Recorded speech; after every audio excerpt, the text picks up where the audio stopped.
Good morning students. Hope you all are well at your home. Students, last class में हमने exercise 3.4 के कुछ questions किए थे. आज उसके हम रिमेनिंग क्वेश्चंस करेंगे. होप आपने उसका होमवर्क कंप्लीट कर लिया होगा. अब हम इसके नेक्स्ट क्वेश्चन रीड करते हैं. तो क्वेश्चन नंबर 4 देखिए आप. क्वेश्चन नंबर 4 लिखा हुआ है, if the adjacent angles of a parallelogram are equal then it is the parallelogram a rectangle. Justify your answer by argument. तो इसमें यह है, क्वेश्चन में आपसे पूछा गया है कि adjacent angle of parallelogram are equal, यानी मान लीजिए आपके पास में एक पैरेललोग्राम दिया हुआ है. पैरेललोग्राम मान लीजिए ये जिसमें अपोजिट साइड पैरेलल होती हैं. ये लाइन पैरेलल है हमारे पास में, और क्वेश्चन में आपसे बोला गया है कि इसका जो एडजेसेंट एंगल है वो इक्वल होगा. यानी अगर ये जितना एंगल होगा उतना का उतना ये एंगल होगा, यानी ये एंगल इसके इक्वल होगा. अब हमसे ये नहीं बोला कि कौन सा एडजेसेंट एंगल, तो ये एंगल भी इसके इक्वल होगा, ये एंगल भी इसके इक्वल होगा, और ये दोनों भी एडजेसेंट हो सकते हैं, ये दोनों भी एडजेसेंट हो सकते हैं, और ये दोनों भी एडजेसेंट हो सकते हैं. तो ये हो गया हमारे पास में एडजेसेंट के पेयर. तो अब आपसे पूछा कि एडजेसेंट एंगल अगर इक्वल है इसके अंदर, तो इक्वल है, then the parallelogram is a rectangle. तो क्या ये पैरेललोग्राम रेक्टेंगल होगा? तो पैरेललोग्राम को रेक्टेंगल बताने से पहले हम ये बताना पड़ेगा कि रेक्टेंगल के जो एंगल्स होते हैं, चारों एंगल, वो 90 डिग्री के होते हैं. तो अब हमें अगर किसी तरह से हम ये प्रूफ कर दें कि ये जो एंगल है इसका एक एंगल 90 डिग्री होगा, तो हमारा ये पैरेललोग्राम प्रूफ हो जाएगा कि ये रेक्टेंगल हो सकता है. अब इसे प्रूफ करने का मेथड क्या है कि किसी भी क्वाड्रिलेटरल में या किसी भी पैरेललोग्राम के अंदर दो एडजेसेंट एंगल का सम जो होता है वो क्या होता है? सप्लीमेंट्री होता है. क्या होता है? सप्लीमेंट्री. तो मान लीजिए हम इसको नाम देते हैं ए बी सी डी. तो किसी भी दो एंगल को ले लिया हमने ए बी. तो मान लीजिए angle A plus angle B, इन दोनों का सम कितना होगा हमारे पास में? 180 होगा. ठीक है. अब दोनों एंगल इक्वल हैं, तो कुछ भी मान लो, इसको x मान लेते हैं. तो ये एंगल भी x है और ये एंगल भी x है. तो हम फाइंड करना चाह रहे हैं कि इसकी वैल्यू है कितनी, इस एंगल की वैल्यू कितनी है. तो ये हो जाएगा 180, और x कितना होता है? 2x is equal to 180 upon ये यहाँ पर 180 आ गया. अब उसके बाद में x की वैल्यू फाइंड करेंगे, तो 180 डिवाइड बाई 2 अपॉन में चला जाएगा. तो इसको सॉल्व करेंगे तो ये आएगा 90, यानी x की वैल्यू कितनी आ गई? 90. यहाँ से x की वैल्यू हमारे पास में कितनी आ गई? 90 डिग्री. ये भी 90 है, ये भी 90 है. अब इसी तरह से हम इन दोनों को निकालेंगे तो भी 90 होंगे. ये दोनों फाइंड करेंगे तो भी 90, और ये भी फाइंड करेंगे तो भी 90. तो इस तरह से पता क्या चला, ये चारों एंगल क्या है हमारे? 90 डिग्री है. इट मीन्स ये एक रेक्टेंगल हो सकता है. लेकिन अब क्वेश्चन में आपसे पूछा है जस्टिफाई योर आंसर. तो आपको जस्टिफाई नहीं करना है, आप केवल उसका डायरेक्ट आंसर लिख देंगे. क्वेश्चन नंबर 5 का ओनली के आप आंसर लिखेंगे यस. कैसे आया आपको पता लग गया है. आपको इसमें केवल एक ही आंसर लिखना है, यस. क्लियर है आपको? क्वेश्चन नंबर 5 देखिए आप. क्वेश्चन नंबर 5 में लिखा हुआ है A B C D is a rhombus. The length of its diagonal AC and BD are 8 centimetre and 6 centimetre respectively. Find each side of the rhombus. यानी ABCD हमारे पास में एक रोम्बस है, उसकी लेंथ हमारे पास में, रोम्बस के जो डायगोनल्स होते हैं उसकी लेंथ हमें दी हुई है 8 सेंटीमीटर और 6 सेंटीमीटर. हमें इसकी साइड फाइंड करनी है रोम्बस की. तो आप देखिए हमारे पास में पहले आपको एक रोम्बस बनाना पड़ेगा. अब रोम्बस जो है वो शेप आपको पता है कि इसकी चारों साइड जो होती है वो इक्वल होती हैं. तो अगर आपने एक साइड फाइंड कर ली तो इसका मतलब वो चारों साइड की इक्वल हो जाएगी. अब ये एक रोम्बस है, इसमें क्या करेंगे हम? डायगोनल बनाएंगे. बना लिया हमने डायगोनल. अच्छा ठीक है. अब डायगोनल की लेंथ कितनी है? 8 सेंटीमीटर और 6 सेंटीमीटर. डायगोनल मतलब पूरा डायगोनल. अब 8 जो लंबा वाला उसको हम 8 सेंटीमीटर मान लेते हैं, और ये जो है हमारे पास में इसको हम 6 सेंटीमीटर मान लेते हैं. ये 6 जो है वो यहाँ से लेके यहाँ तक की डिस्टेंस है, और इस तरह से ये 8 जो है वो यहाँ से लेके यहाँ तक की डिस्टेंस है. क्लियर है आपको? अब आपसे कहा गया है कि इसके अंदर ये साइड फाइंड करिए. ये साइड जो है ना, इसकी साइड ये फाइंड करिए. तो सबसे पहली बात ये कि इसमें चारों साइड इक्वल है. तो ये साइड हम इसमें फाइंड करेंगे. इस साइड को फाइंड करने के लिए आप देखिए कि यहाँ एक ट्राइंगल बन रहा है. यहाँ पर हमारे पास में एक ट्राइंगल बन रहा है. ये मान लीजिए यहाँ पर एक पॉइंट है O. तो AOD एक ट्राइंगल बन रहा है, और यहाँ पर एक साइड हमारे पास में यहाँ से हम फाइंड कर सकते हैं, सेकंड साइड हम यहाँ से फाइंड कर सकते हैं. लेकिन थर्ड साइड फाइंड करने के लिए हमें वो पाइथागोरस थ्योरम लगानी पड़ेगी. तो पाइथागोरस थ्योरम का एक रूल क्या है कि इसमें अगर 90 डिग्री का एक एंगल है तो आप पाइथागोरस थ्योरम लगा सकते हैं, और अगर वो नहीं है तो फिर आप नहीं लगा सकते हैं. तो अब यहाँ पर 90 डिग्री हमें क्वेश्चन में तो दिया नहीं है, लेकिन हमसे कहा है कि एक रोम्बस है. तो रोम्बस के बारे में हमने एक प्रॉपर्टी पढ़ी थी कि रोम्बस के जो डायगोनल्स हैं वो एक दूसरे को 90 डिग्री पे कट करते हैं। इट मीन्स यहाँ पर जो ये एंगल होगा इसका, ये कितना होगा 90 डिग्री। इस तरह से ये भी 90 होगा, ये भी 90 होगा और ये भी 90 होगा। क्लियर है? तो अब ये तो पता लग गया हमें कि यहाँ पर हम पाइथागोरस थ्योरम लगा सकते हैं। लेकिन हमारे पास में ये डिस्टेंस नहीं है DO, ये वाली हमारे पास में पूरी डिस्टेंस है DB की है, लेकिन DO नहीं है। तो इसे फाइंड करने के लिए हम क्या करेंगे? अब आपको पता है कि डायगोनल्स जो होते हैं एक दूसरे के पैरेललोग्राम के, वो एक दूसरे को बाइसेक्ट करते हैं, यानी 2 इक्वल पार्ट में डिवाइड करते हैं। तो सबसे पहले हमारे पास में हिंट क्या है?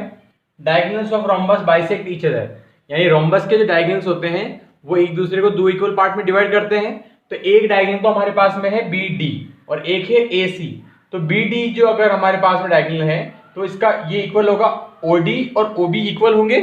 तो हमारे पास में देखिए BD क्या है यहाँ पे 8 सेंटीमीटर और OD क्या है हमारे पास में, OD इसका जस्ट हाफ होगा, तो 8/2 4 सेंटीमीटर इसका होगा।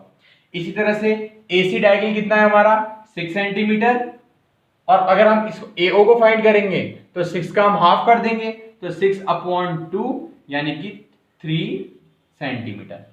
इससे हमें क्या मिला, यहां से यहां तक की हमें 4 सेंटीमीटर मिल गई लेंथ, और यहां से यहां तक की हमें 3 सेंटीमीटर मिल गई। ठीक है, और अब पाइथागोरस थ्योरम लगानी है, लेकिन उससे पहले हमें 90 डिग्री का पता होना चाहिए। तो हम लिखेंगे diagonals of rhombus bisect each other at the right angle, मतलब ये एक दूसरे को क्या करते हैं, राइट एंगल पे कट करते हैं। इट मींस ये राइट एंगल हो गया, तो अब हम इसके अंदर पाइथागोरस थ्योरम लगा सकते हैं। क्लियर है? तो अब देखिए हम बाय पाइथागोरस थ्योरम क्या हो जाएगा, ये जो साइड का स्क्वायर है हाइपोटेनियस का स्क्वायर, ये base square plus perpendicular square के इक्वल हो जाएगा। तो हम यहाँ लिख देंगे हाइपोटेनियस स्क्वायर यानी कि AD square equal to base कितना है OA स्क्वायर प्लस परपेंडिकुलर कितना है OD स्क्वायर। अब वैल्यू पुट कर देंगे, OA की वैल्यू है 3, इसका स्क्वायर कर देंगे, प्लस OD की वैल्यू कितनी है 4, इसका भी स्क्वायर कर देंगे। तो 3 का स्क्वायर कितना होता है 9 और 4 का स्क्वायर होता है 16। तो ये जो हमारी AB वैल्यू आ रही है, ये आ रही है हमारी AD स्क्वायर की। इन दोनों को ऐड करेंगे 25 आएगा हमारा आंसर। तो ये AD स्क्वायर की वैल्यू है, ना कि AD की। तो हम क्या करेंगे, on square root both side, तरफ स्क्वायर रूट करने से क्या होगा हमारे पास में कि यहाँ पर जो है ये इससे कैंसिल हो जाएगा, ये AD स्क्वायर के ऊपर भी स्क्वायर रूट आ जाएगा और 25 के ऊपर भी स्क्वायर रूट आ जाएगा। तो इस ये पावर हाफ होती है और ये पावर स्क्वायर है। इट मींस ये इससे कैंसिल होकर के ये बन जाएगा AD इक्वल टू, यहाँ अंडर रूट के अंदर पेयर बनेंगे 5 × 5 और एक पेयर बाहर निकल जाएगा, यानी एक नंबर बाहर निकल जाएगा। तो यहाँ से हमारे पास में AD की वैल्यू कितनी आई 5 सेंटीमीटर। अच्छा, यहाँ पर आप वो काम भी कर सकते हैं जो हमने लास्ट क्लास में किया था कि आप यहाँ से स्क्वायर को उधर भेजेंगे तो वो रूट बन जाएगा, सिंपल सा। अगर आप ये नहीं समझ पा रहे हैं डायरेक्ट आप रूट भेज के भी कर सकते हैं। तो इस तरह से हमारे पास में रोम्बस की एक साइड आ गई कितनी 5 सेंटीमीटर। अब ये कौन सी साइड है, तो ये चारों में से कोई सी भी हो सकती है, चारों साइड इसके अंदर इक्वल होती है। क्लियर है आपको? क्वेश्चन नंबर 6 में लिखा हुआ है कि इन question 5 if ODA is equal to 50 degree then find the AOD and DAO and OBC। यानी सेम वही क्वेश्चन है आपका, क्वेश्चन नंबर 5 का ही डायग्राम इसमें यूज होगा। क्वेश्चन नंबर 6 इसी के अंदर कुछ और पूछा है। अच्छा, क्वेश्चन नंबर 5 में आपको ये डायग्राम दिया हुआ है, आप चाहें तो ये डायग्राम भी बना सकते हैं और आप चाहें तो ये डायग्राम भी बना सकते हैं।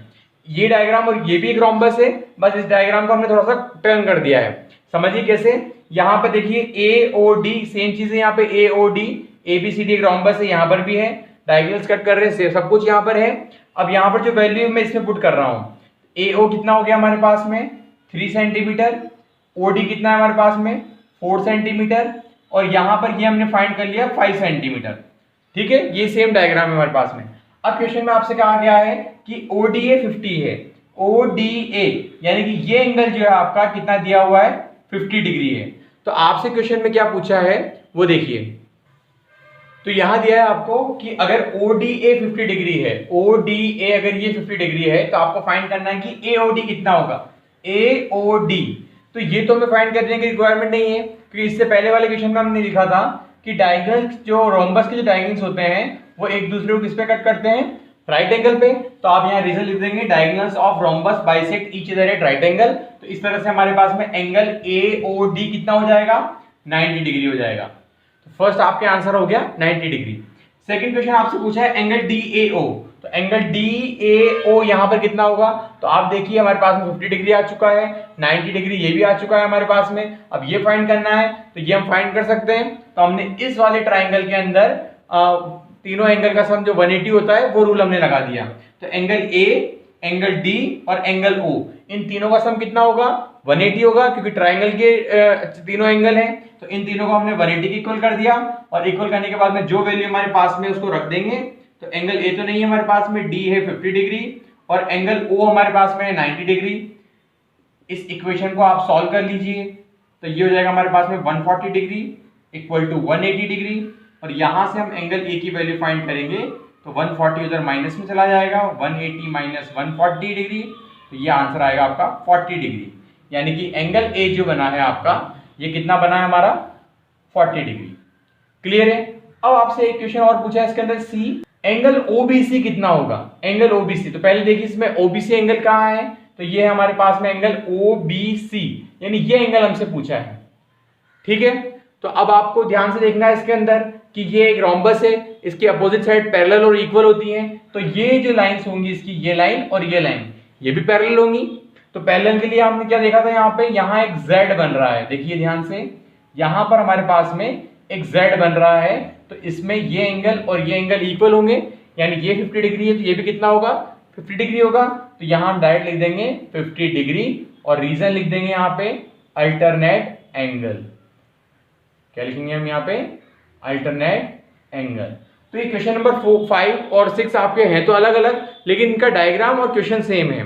तो आपको समझना दोनों क्वेश्चन को है, वो क्वेश्चन पूरा डिफरेंट है, ये डिफरेंट है, बस डायग्राम सेम है। और इसी डायग्राम को आप क्वेश्चन नंबर 5 में भी यूज कर सकते हैं, आपको अलग से रोम्बस बनाने की रिक्वायरमेंट नहीं है।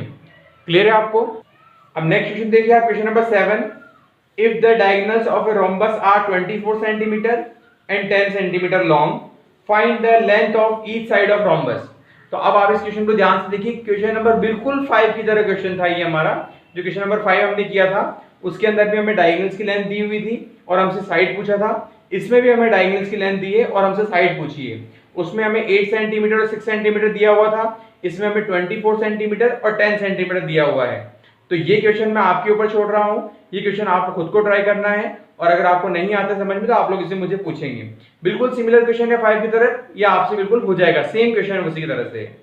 ठीक है, तो स्टूडेंट्स आज आपका होमवर्क यही है कि आपको एक्सरसाइज 3.4 के जो क्वेश्चन है आपको क्वेश्चन नंबर 7 तक आपको करने, क्वेश्चन नंबर 4 से 4, 5, 6 मैंने आपको करवा दिया है।